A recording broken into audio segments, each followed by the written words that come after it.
Ok, je vais sur la page 1 et imaginons que sur la page 1 c'est une publicité et typiquement dans un magazine les publicités on ne va pas numéroter la page. Donc comment faire? Ben oui, comment faire? Bon, il y a deux solutions. Soit je retire le gabarit A de la page 1 en prenant dans la palette de page le gabarit qui s'appelle 100. Le gabarit qui s'appelle 100 et en le déplaçant sur la page 1, la page 1 n'a plus le gabarit A, ça se voit, il n'est plus marqué A, et donc elle ne reçoit plus la numérotation. Là, je vais remettre le gabarit A parce que peut-être qu'il y a des choses dans le gabarit A, on peut imaginer qu'il y ait des éléments qui doivent quand même revenir sur toutes les pages, mais pas la numérotation. Donc, autre solution, si je dois absolument mettre le gabarit A sur la page 1, mais que la page 1 ne doit pas montrer de numérotation, vous allez pouvoir faire un CTRL majuscule clic sur la numérotation, ce qui la déverrouille par rapport au gabarit. Elle devient accessible. On peut la repositionner où on veut, mais on peut aussi la supprimer.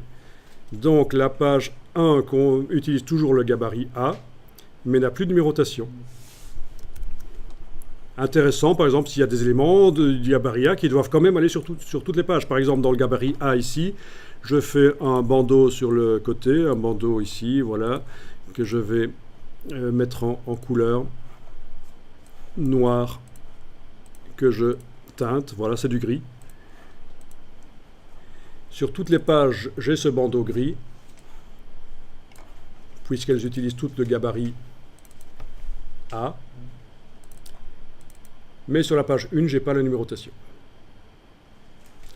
Bon, alors ce qui serait intelligent, ici, c'est de créer un calque que je mets en dessous,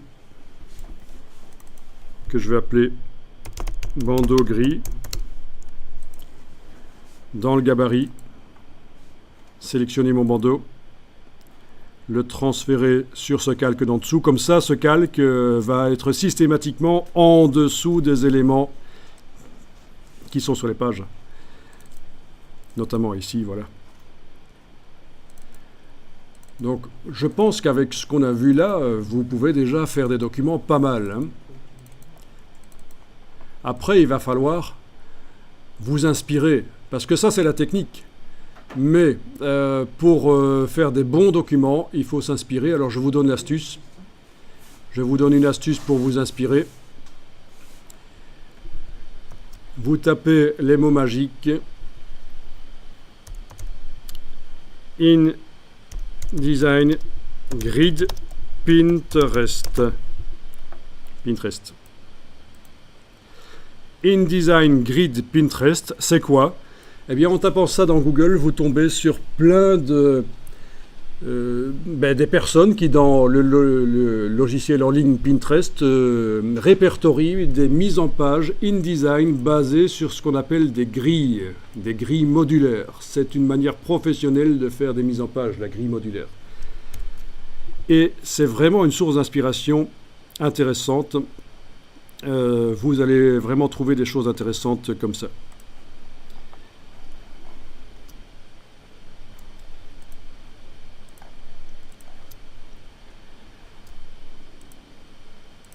Alors voyons un peu.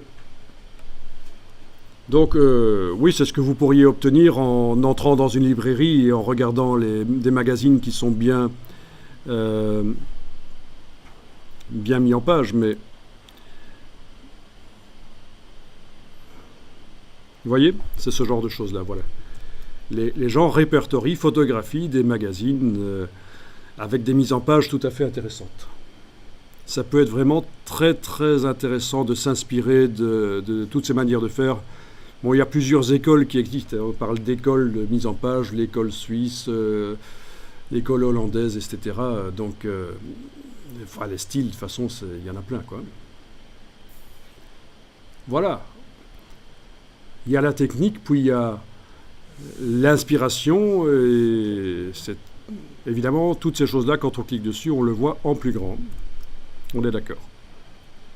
Donc c'est vraiment très très intéressant, là, ce que je viens de vous dire, là, le InDesign Grid Pinterest, pour se cultiver au niveau de la mise en page en fait. Vraiment se cultiver et une fois que vous maîtrisez la technique, mettre ça en pratique dans des mises en page valables.